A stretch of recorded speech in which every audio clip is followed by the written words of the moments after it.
ओम शांति। आज 27 अगस्त 2026 के महावाक्य है। रक्षाबंधन का पावन पर्व समीप आ रहा है। स्थान स्थान पर सब बहनों के द्वारा रक्षा सूत्र बांधा जा रहा है। इसका आध्यात्मिक अर्थ बहुत ही सुंदर है। हम आत्मा रूप में एक परम पिता परमात्मा के बच्चे हैं। आत्मा रूप में भाई भाई हैं। ये पवित्र दृष्टि का अभ्यास करना है। हर एक आत्मा को पहले स्वयं की बुराइयों से रक्षा करनी है। जो स्वरक्षक है वो ही विश्व रक्षक बन सकता है।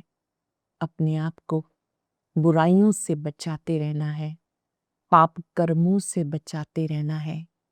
ये कर्मों का फल अमीर हो या गरीब सबको खाना पड़ता है। बहुत सारे फल हैं, महंगे होते हैं। अमीर लोग खरीदते और खा लेते हैं, गरीब नहीं खा सकते। कर्मों का फल सबको खाना होता है। इसलिए बहुत ध्यान देना है कि हम मन वचन कर्म से पवित्र बने।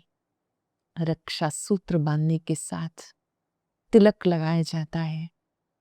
ये आत्मिक स्मृति का विजय का प्रतीक है। 3 बिंदियां शिव बाबा हम सबको याद दिलाते हैं। परमपिता परमात्मा हम सबको स्मृति दिलाते कि आप एक ज्योति स्वरूप आत्मा हैं। जो बातें बीत गई उन्हें भी बिंदु लगाओ। बिंदु बन परम पिता परमात्मा को याद करो। मुख मीठा कराना इस बात का प्रतीक है कि हमें इस मुख से सदा मधुर बोल बोलने हैं। आपकी वाणी वीणा का काम करे, जीवन संगीत में बन जाए।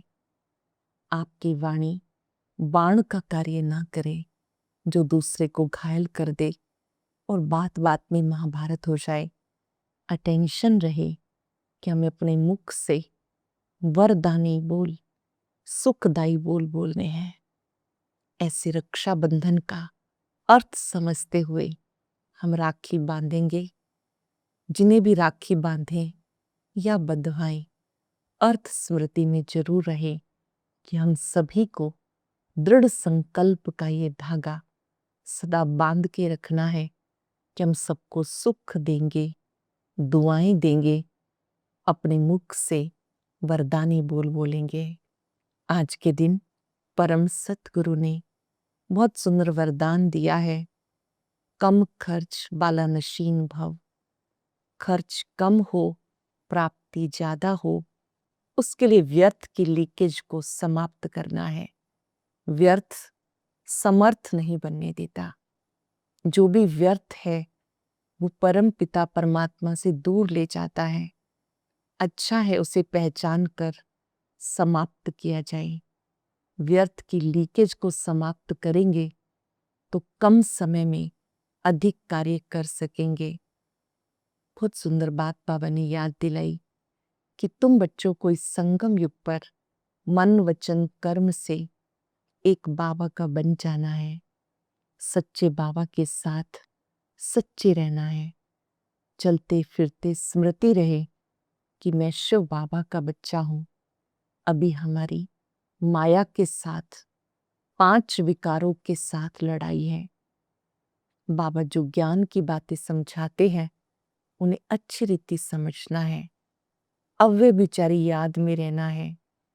आत्म अभिमानी होकर रहना है। और कोई भी ये बात नहीं कहते कि आत्म अभिमानी होकर बैठो, अव्यय विचारी याद में रहो। ये बातें शिव बाबा बच्चों को समझाते। तुम सभी को चलते फिरते आज इस स्मृति में रहना है कि मैं शिव बाबा का बच्चा हूं। मेरे बाबा मेरे साथ है। मैंने अपने मन वचन कर्म से व्यर्थ को समाप्त कर दिया है। समर्थ बनना है, औरों को भी समर्थ बनाना है। सुनते हैं बाबा के मधुर बोल। बाबा ने कहा, मीठे बच्चे, अब इस बेहद की पुरानी दुनिया का विनाश होना है, परिवर्तन होना है। नई दुनिया स्थापन हो रही है। इसलिए इस नई दुनिया में चलने के लिए पवित्र जरूर बनो। नई दुनिया में चलने की तैयारी मन वचन कर्म से पवित्र बनो। क्वेश्चन है, परमात्मा के बारे में तुम बच्चे कौन सी बात जानते हो जो मनुष्य की समझ से परे है? परम पिता परमात्मा के बारे में तुम बच्चे कौन सी बात जानते हो जो मनुष्यों की समझ से बाहर है? तुम कहते हो जैसे आत्मा ज्योति बिंदु है, ऐसे परमात्मा भी ज्योति बिंदु है। ये वंडरफुल बातें मनुष्यों की समझ से बाहर है। कई बच्चे भी इसमें मूंझ जाते हैं। बाबा कहते बच्चे मूंझो मत, कंफ्यूज नहीं होना। अगर छोटे रूप से याद नहीं रहती तो बड़े रूप से याद करो, याद जरूर करना है। शिव बाबा की याद बहुत आवश्यक है। बाबा कहते बच्चे मूंझो मत, अगर छोटे रूप से याद नहीं रहती तो बड़े रूप में याद करो, याद जरूर करना है।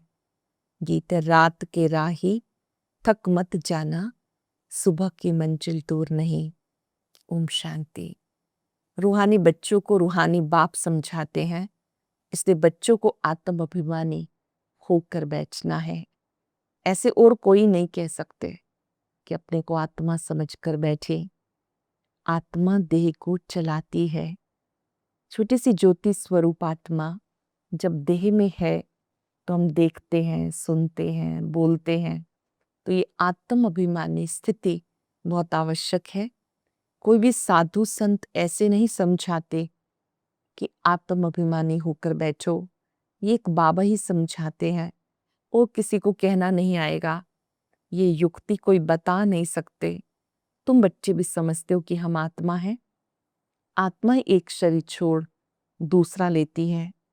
कभी बैरिस्टर तो कभी डॉक्टर बन जाती है। आत्मा ही अभी पतित बनी है, फिर पावन बनेगी। आत्मा में ज्ञान धारण होता। बाप निराकार ज्ञान सागर है, तो ज्ञान सुनाएंगे ना। ज्योति स्वरूप परमात्मा ज्ञान का सागर है, तो जरूर ज्ञान सुनाएंगे ना। पतित पावन है, तो जरूर आकर पावन बनाएंगे। वो है सुप्रीम परम पिता परमात्मा। मैं तुम्हारा बाप सुप्रीम हूं, नॉलेजफुल हूं, मुझे अपना शरीर नहीं है। परम पिता परमात्मा कहते मुझे अपना शरीर नहीं है। ये सब नॉलेज आत्मा धारण करती है। तो तुम्हें आत्म अभिमानी बनना है, देह अभिमान नहीं रखना। और कोई ऐसी जगह नहीं जहां सुनने सुनाने वाले दोनों देही अभिमानी हो। बाबा तो है निराकार, वाकर तुम्हें राजयोग सिखाते हैं। राजयोग कौन सिखाते हैं? स्वयं निराकार परमात्मा। राजयोग अर्थात आत्मा का परमात्मा से मिलन। राजयोग अर्थात एक ऐसा योग जिसको राजा जैसा बिजी व्यक्ति भी कर सकता है। एक ऐसा योग जिस योग के द्वारा हम अपने कर्म इंद्रियों के राजा बन जाते हैं, स्वराज अधिकारी बन जाते हैं।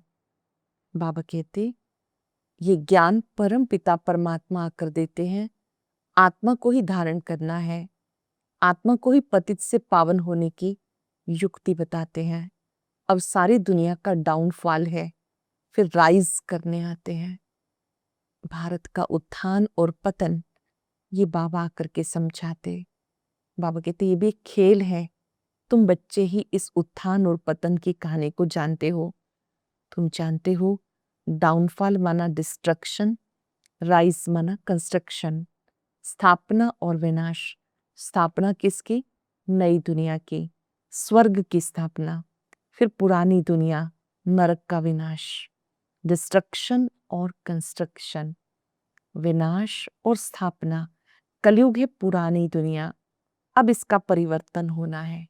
अब कौन सी दुनिया आनी है? नई दुनिया। नई दुनिया को स्वर्ग कहते हैं। ये भी तुम्हारी बुद्धि में है। मनुष्यों की बुद्धि को एकदम गॉडरेज का ताला लगा हुआ है। इन बातों को मनुष्यों को जानना है। आत्मा एक शरीर छोड़ दूसरा लेती है, पार्ट बजाती है। तो ड्रामा के आदि मध्य अंत को, क्रिएटर डायरेक्टर आदि को जानना चाहिए। अब तुम्हें ड्रामा के आदि मध्य अंत का ज्ञान है, सारे ड्रामा का तुम्हें ज्ञान है, शुरू से लेके अंत तक बाप द्वारा सारी नॉलेज मिल रही है। सृष्टि चक्र कैसे फिरता है, इसे कहते हैं रूहानी नॉलेज। ये चक्र कैसे फिरता है, सतयुग से लेके कलयुग अंत तक कैसे पाठ बचाया, ये रूहानी ज्ञान है। जिस्मानी ज्ञान को फिलॉसफी कहा जाता है, स्पिरिचुअल नॉलेज, रूहानी नॉलेज को ज्ञान कहा जाता। अब ये सब बातें बच्चों की बुद्धि में बिठाई जाती हैं, बच्चे जानते अब ये नाटक पूरा होता है, अब हमें वापस जाना है। तैयारी क्या करनी है, अब मूल वतन वापस जाना है। वहां से यहाँ आते हैं पार्ट बचाने, सब एक्टर्स यहाँ हैं। अब नाटक पूरा होता तो सभी स्टेज पर खड़े हुए हैं। अब ये जहाँ सब मौजूद हैं, मनुष्यों को पता नहीं है। बाबा कहते अब वापस घर जाना है तो अपने को एक्टर समझो। आत्मा देहरूपी ड्रेस पहनकर भिन्न भिन्न पार्ट बजाती है, मूल वतन से आती है, फिर वापस वहां लौट जाती है। बाबा समझाते ये पतित पुरानी दुनिया है, अब तुम कंस्ट्रक्शन कर रहे हो। राइज और फॉल हर कल्प होता रहता है, राइज और फॉल दुनिया का होता है। उसमें मुख्य पार्ट है भारत का। गाते आत्मा परमात्मा अलग रहे बहुकाल, आत्मा परमात्मा अलग रहे बहुकाल, सुंदर मेला सज रहा जब सतगुरु मिला दलाल। पहले पहले देवी देवता धर्म की आत्माएं आती हैं पार्ट बचाने। अब वो देवता है नहीं, जो राज्य करके जाते हैं उनके चित्र निशानियां रहती हैं। राजाई तो खत्म हो गई, हेवन क्लास हो जाता, फिर हेल होता, फिर हेल खत्म हो, फिर हेवन बनता है, तो नई दुनिया का कंस्ट्रक्शन होता है। तुम बच्चे ही अनेक बार देवता बने हो। गाया जाता मानुष से देवता किए करत न लागी वार। मनुष्य है ना, भगवान आज ग्रस्त व्यवहार में रहते कमल फूल समान रहना है। ये इस मृत्यु लोक का अंतिम जन्म है, पवित्र बनना है, अच्छी रीति समझना है। अब ये मृत्यु लोक का अंतिम जन्म है, इन विकारों पर तुम्हें जीत पानी है।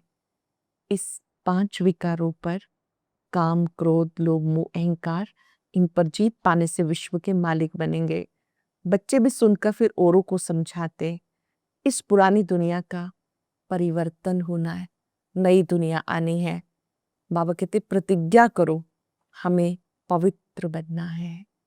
नई दुनिया में चलने की तैयारी, मन वचन कर्म से पवित्र बनना है। सत्युगी दुनिया फूलों का बगीचा है, पुरानी दुनिया कांटों का जंगल है। सत्युग को कहते गार्डन ऑफ फ्लावर्स, फूलों का बगीचा। देवताएं चैतन्य फूल है ना, मनुष्य समझते बहिश्त में कोई फूलों का बगीचा होता है। जो सुनते हैं सो कह देते गार्डन ऑफ अल्लाह कहते हैं ना, फिर ध्यान में भी गार्डन देखेंगे। अल्लाह ने हाथ में फूल दिया, बुद्धि में एक खुदाई बगीचा है। भक्ति मार्ग में साक्षात्कार करने के लिए भक्ति करते हैं। बाबा कहते भक्ति मार्ग में चाहते हैं कि हमें साक्षात्कार हो। ज्ञान मार्ग में हम मन बुद्धि से शिव बाबा को याद करते हैं। बाबा ने कहा तुम बच्चे इस ड्रामा को अच्छी रीति जानते हो, यहाँ पर साक्षात्कार की बात नहीं, यहाँ पर अपने को आत्मा समझ बाबा को याद करने से आत्मा प्योर बन जाती है। बाबा के पास कोई आते, बाबा पूछते हैं आगे कभी आए हो? कहते हाँ बाबा, आपसे कल्प पहले भी मिले थे, आपसे 5 वर्ष पहले भी मिले थे, वर्षा लेने आए थे। बाबा पूछते क्या मर्तबा पाया था? बाबा मम्मा कहते हैं तो जरूर उनके घराने में आएंगे। बाबा कहते ऐसा पुरुषार्थ करो जो ऊंच पद पाओ। ये सब बातें तुम्हारी बुद्धि में हैं, ऐसा पुरुषार्थ करो जो आप फिर से ऊंच पद पाओ। अब तुम जानते हो हमें घर जाना है, तो घर को याद करना है। 5 सेकंड अपनी बुद्धि को अपने घर परम धाम में एकाग्र कर लेंगे। इस साकार लोक से परे सूक्ष्म लोक से भी पार, निराकारी दुनिया में जहाँ निराकार शिव बाबा चमक रहे हैं, मैं उनकी किरणों के नीचे हूं। मूल वतन से हम आत्माएं यहाँ आती हैं पार्ट बचाने के लिए। मैंने कहा तुम बच्चे जानते हो, हम सब वहां से यहाँ आते हैं।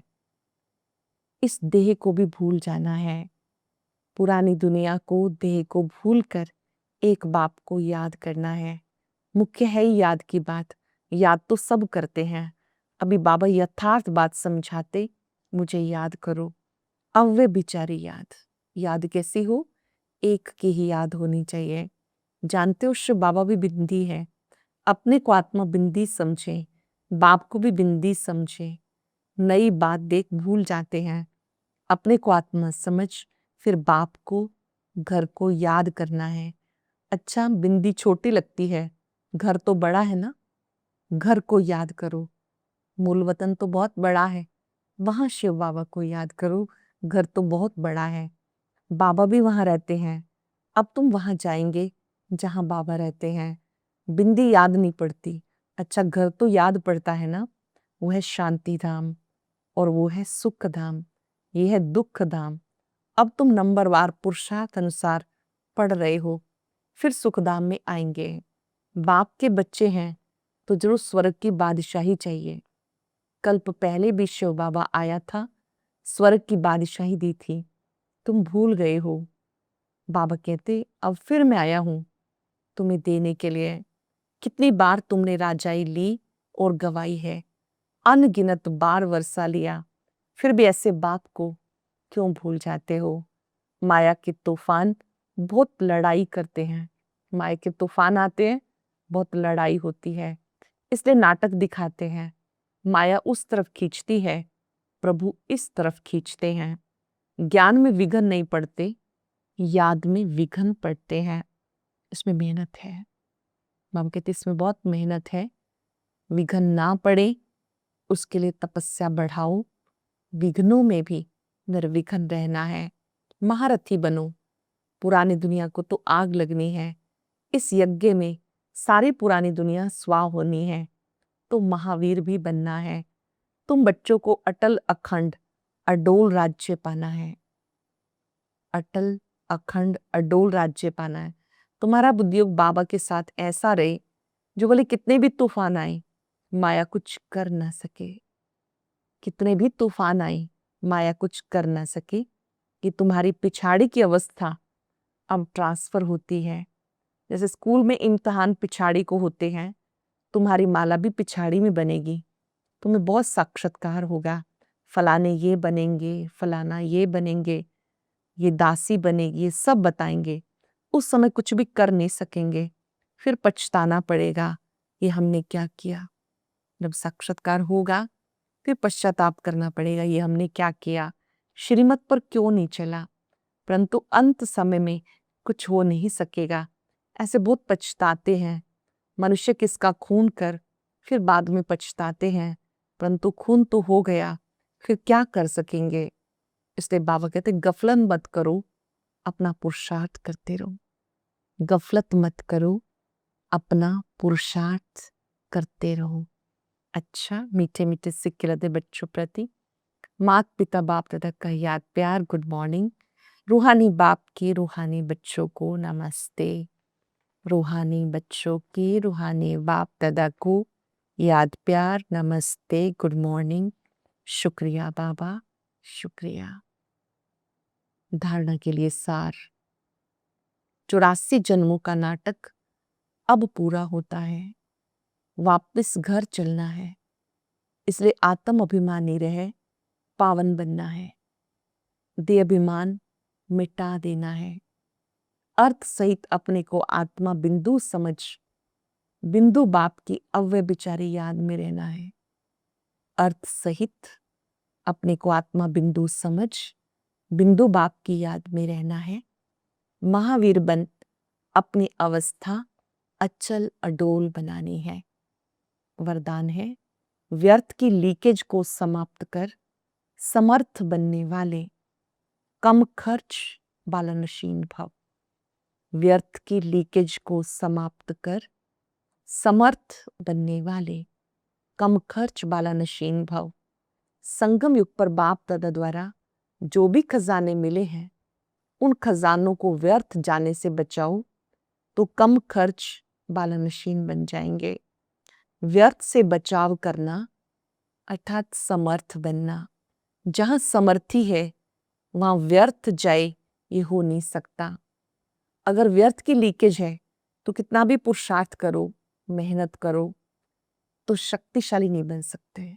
अगर व्यर्थ जा रहा है कितना भी पुरुषार्थ करेंगे शक्तिशाली नहीं बन सकते। इसलिए लीकेज को चेक करो, समाप्त करो तो व्यर्थ से समर्थ हो जाएंगे।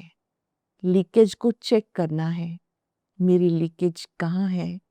अगर व्यर्थ में शक्तियां जा रही हैं तो समर्थ नहीं बन सकते।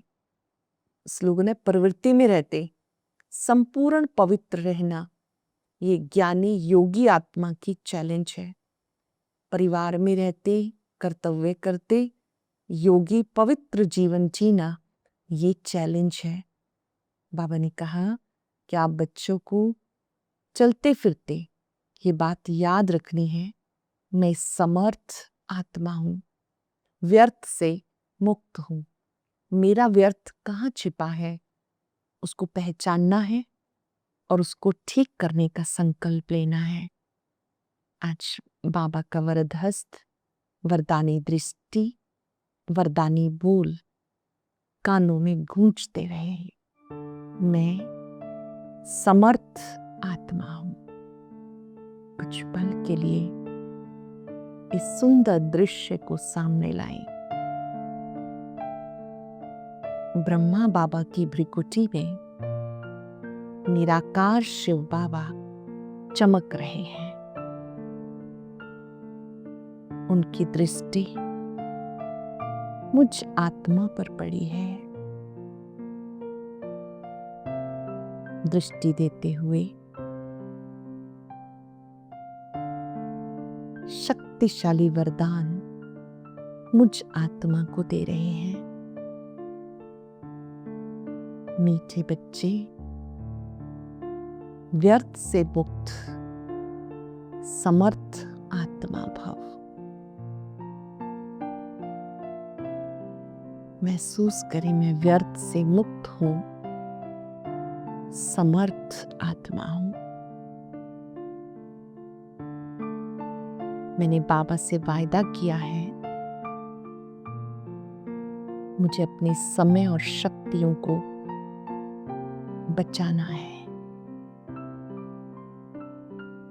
समय और शक्तियों को सफल करना है, सफलता मूर्त बनना है। शुक्रिया बाबा, शुक्रिया। ओम शांति।